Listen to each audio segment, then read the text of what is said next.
Salut à tous. Bien, on revient sur l'allumage à Jojo. Partie 5, 8, 12, 25, 32, je ne sais plus. Peu importe, on mettra ça en titre de la vidéo. On va faire une petite vérification de la bobine d'allumage parce qu'apparemment, les résultats qu'on a obtenus dans la vidéo précédente n'étaient pas à la hauteur. Alors, il faut savoir une chose, c'est que dans la doc de l'allumeur 1, 2, 3 Ignition, il est noté que impérativement il faut utiliser une bobine qui a les caractéristiques suivantes. Elle doit être inférieure à 1 ohm. Celui qui a une bobine dont la valeur de résistance est inférieure à 1 ohm, il me l'envoie tout de suite. On l'encadre et je la mettrai sur ma cheminée. J'ai testé 5-6 bobines que j'avais en stock. On est toujours aux valeurs à peu près, à des valeurs à peu près similaires, mais absolument pas à 1 ohm. Voilà.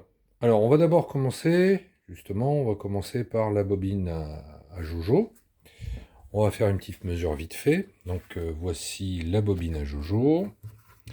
Une berrue. On a de la basse tension, ici et là, et on a la haute tension qui vient ici, reconnaissable par son câble, son gros câble qui va à la tête d'allumeur. Donc, on va faire une première mesure, celle qui est donnée par le fabricant de 1, 2, 3 Ignition, qui en fait prend pas de risque, hein. On doit faire une prise de mesure pour connaître la résistance de la bobine, parce que dedans il y a effectivement une bobine primaire et une bobine secondaire. On va donc faire la prise de mesure sur la basse tension. Donc c'est tout simple, on utilise un ohmmètre, enfin plus exactement un multimètre sur la position ohmmètre.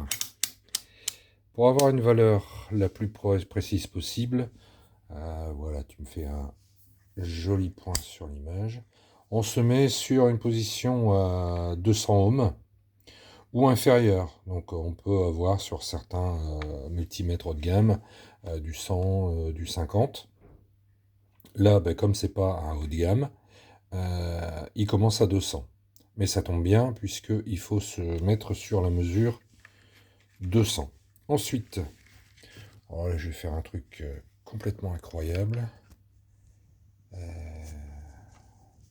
D'ailleurs tellement incroyable que ça va être irréalisable. C'est tenir la caméra, faire le contact. Et on a... le contact, il n'arrive pas à se faire parce que je suis nul. Comment je peux faire ça? J'avais pas calculé le coup. Si je fais ça, tiens, on va faire une pince crocodile. Ah, il s'est arrêté presque sur un 9. En fait, j'ai fait le test tout à l'heure. On était à un 8. Peut-être comme ça.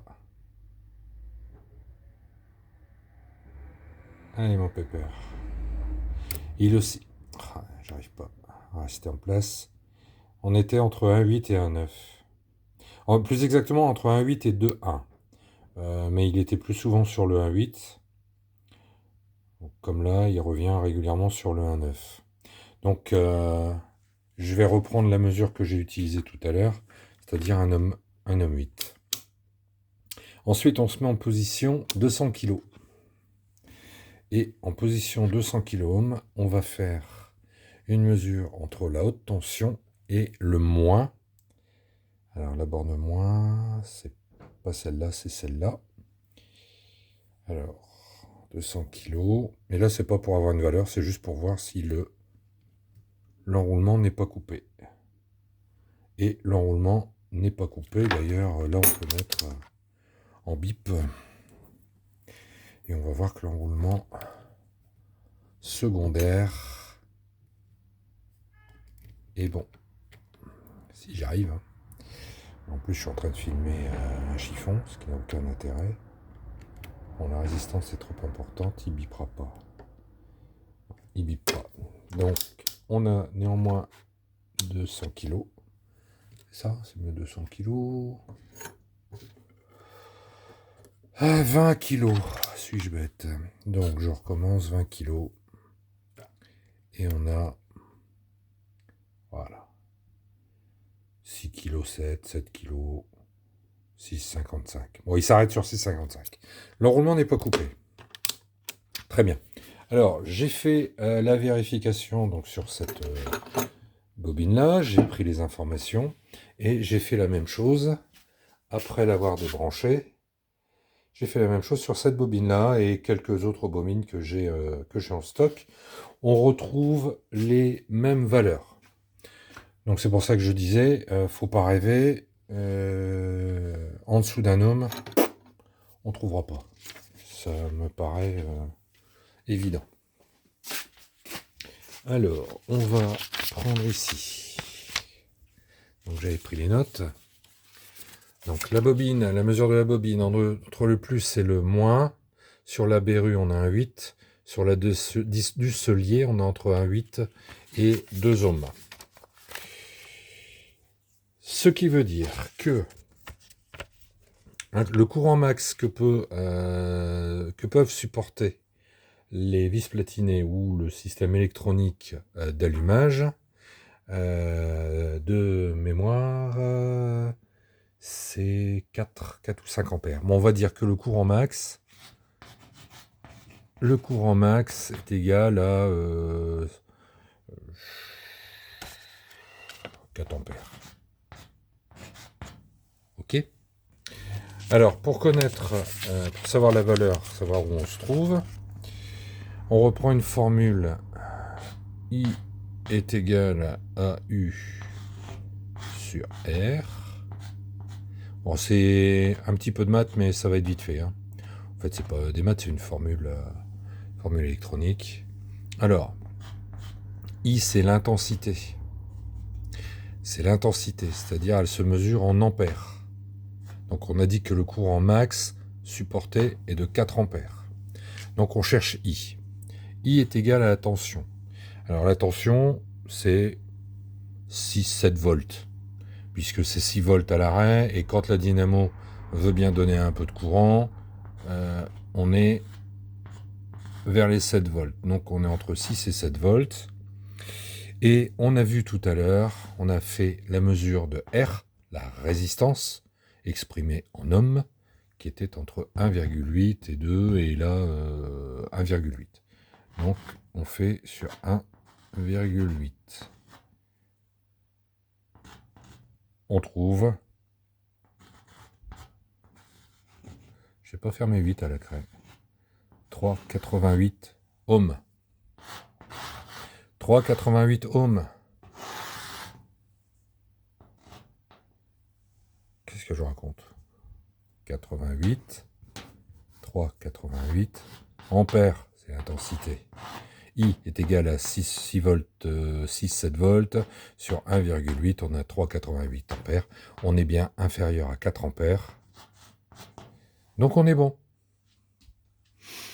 Donc les valeurs électriques qu'on a trouvées sur la bobine, que ce soit la mienne ou celle de Jojo, rentrent dans les clous.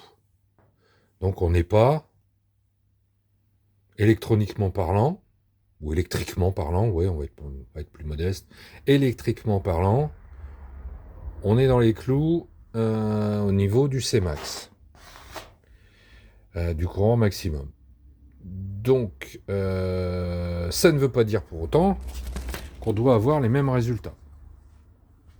Ça veut dire qu'on a des mêmes caractéristiques. Ça veut dire qu'on a